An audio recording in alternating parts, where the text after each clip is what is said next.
সংখ্যক মানুষ আছেন, দল আছে যারা বিএনপিকে বিভিন্নভাবে দোষারোপ করার চেষ্টা করেছে, এখনো করছে। এখন তো একটা নতুন ধারণা, হঠাৎ করে যে ধারণা সম্পর্কে বাংলাদেশের মানুষের আদৌ কোনো ধারণাই নেই, পিআর পদ্ধতি। এই হাউজের মধ্যে কয়জন আছেন বলেন তো যে পিআর পদ্ধতি বোঝেন? আছেন নাকি?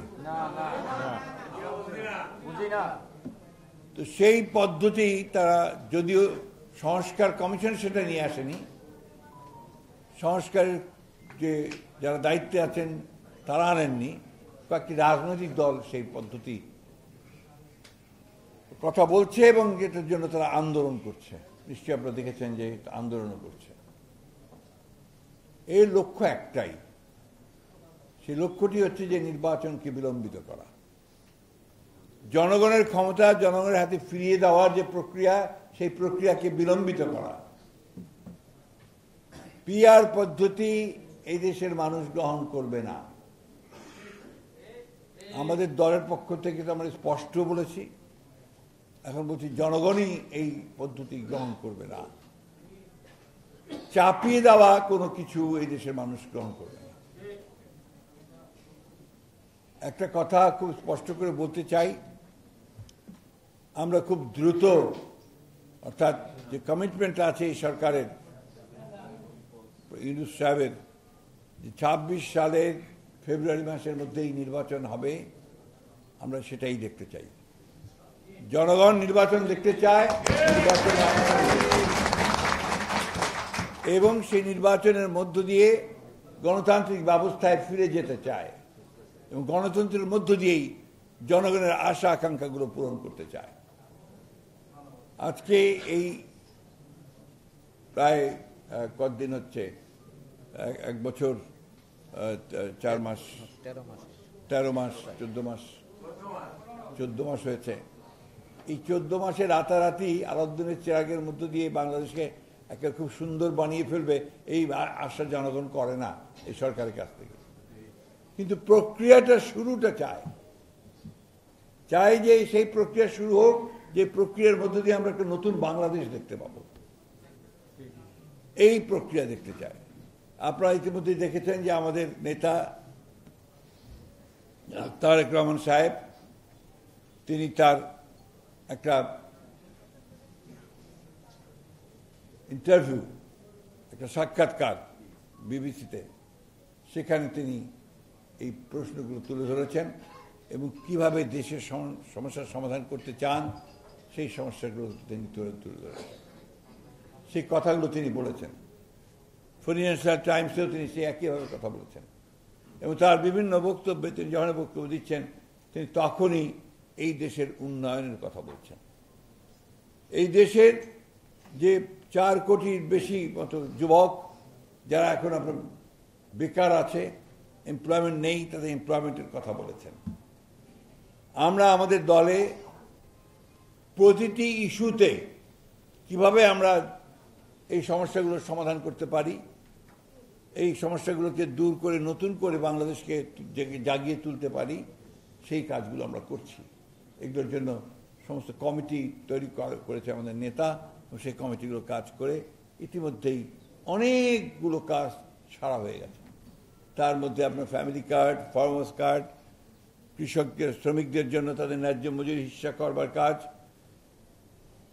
আপনার দেশে বিনিয়োগ নিয়ে আসার কাজ, কিভাবে বিনিয়োগ আনা যেতে পারে, কোন কোন ক্ষেত্রে বিনিয়োগ করা যেতে পারে, অর্থনীতিকে কি করে আরো সচল করে তোলা যেতে পারে।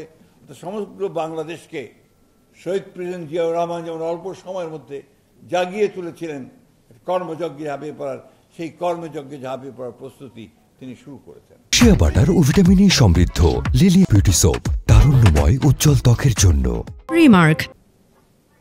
আমরা জানি যে নির্বাচন হবে, সেই নির্বাচনে যে কোনো দল জয়ী হতে পারে জনগণের ইচ্ছার উপর দিয়ে, কিন্তু সেই দলকেই জনগণ বেছে নেবে যে দল পরীক্ষিত, অতীতে যারা পরীক্ষা দিয়েছে, অর্থাৎ সরকারে ছিল, কাজ করেছে, যেই দল মানুষকে আশার আলো দেখিয়েছে, যেই দল অন্ধকার থেকে আলোতে টেনে নিয়ে এসেছে। শহীদ প্রেসিডেন্ট জিয়াউর রহমানই এই দেশে প্রথম সংবিধানে বিসমিল্লাহির রহমানির রহিম সংযোজন করেছিলেন। শহীদ প্রেসিডেন্ট জিয়াউর রহমানই প্রথম এই দেশের সংবিধানে আল্লাহর উপর অবিচল আস্থা ও বিশ্বাস এই কথাটি রেখে তিনি আল্লাহর উপর বিশ্বাস স্থাপন করার জন্য নিয়ে এসেছেন। বন্ধুরা, এখন কিছু দল সেগুলোকে বিকৃত করে বিভিন্নভাবে এই বিএনপিকে চিত্রায়িত করার চেষ্টা করছে।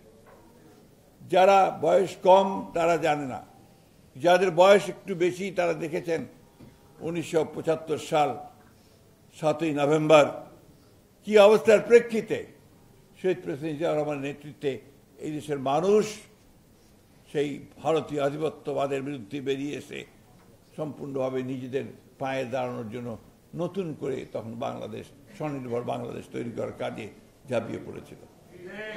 ঠিক একইভাবে আজকে আবার, আমি বক্তব্য দীর্ঘ করব না, আজকে আবার আমরা সবাই এক হয়েছি যে আমাদের নেতা তারেক রহমানের নেতৃত্বে আমরা অবশ্যই বাংলাদেশকে আবার একটা স্বনির্ভর, আত্মমর্যাদা সম্পন্ন একটি বাংলাদেশ, যে বাংলাদেশ বিশ্বের দরবারে মাথা উঁচু করে দাঁড়াবে, সেই বাংলাদেশ নির্মাণ করতে চাই।